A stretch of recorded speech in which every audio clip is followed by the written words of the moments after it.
Hello and welcome to the Truth Proof Ghost Files, a series that will leave you questioning the boundaries of realities and challenging the very fabric of your beliefs. The journey starts now. This is a tale of a devoted woman's love for her home and the fact that she never wanted to leave, either in life or indeed in death.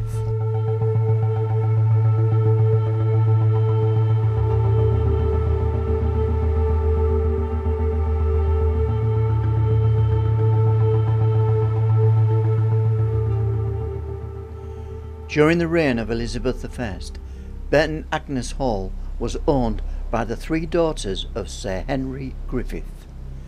His daughters all loved the hall and devoted themselves to improving the property, none more so than Anne. The hall itself is set into the beautiful landscape of East Yorkshire and built on a small hill. Around it lies the quaint village of Burton Agnes. One day Anne took it upon herself to visit the St. Quintin hostelry at Harpham, to visit friends, which in those days used to be a coaching inn. The village was only 1 mile away, which was easily within walking distance, and offered a beautiful view of the countryside. After spending some time with her friends, she bade them goodbye and started the walk back.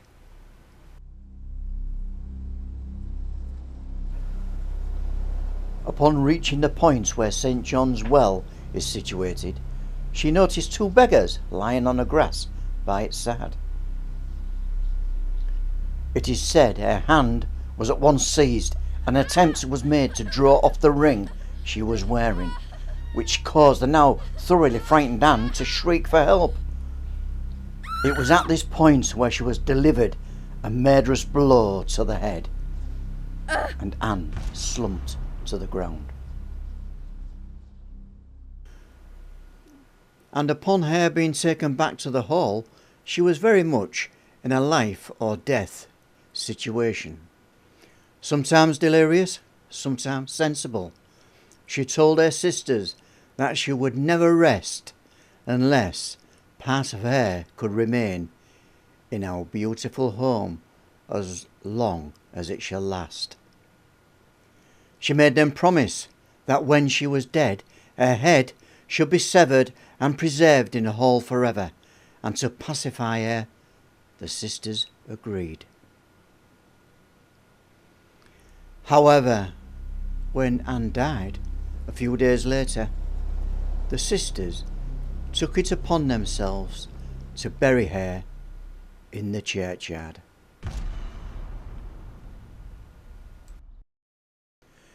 It wasn't long before the ghostly activities started, with the temperatures in some of the rooms plummeting and a distant mournful wailing echoed through the hallways. Eerie shadows danced on the walls. Burton Agnes Hall was in some kind of upheaval, it seemed. A visitor who stayed overnight on one occasion speaks of being awoken by hearing shuffling feet outside the bedroom door. Unsurprisingly, they were unnerved by this activity, but eventually turned over and went back to sleep. But the noise increased almost at once, and it was as if 10 or more persons were rushing in and out of the rooms and banging doors with great violence. The sisters, after enduring months of this activity, decided eventually to have a word with the vicar, and upon hearing this, he advised that they carry out Anne's wishes, and so they had their grave opened. The skull was removed to be then placed inside the house. Peace was then restored for a period of time. Over the years, though, on more than one occasion, the skull was removed.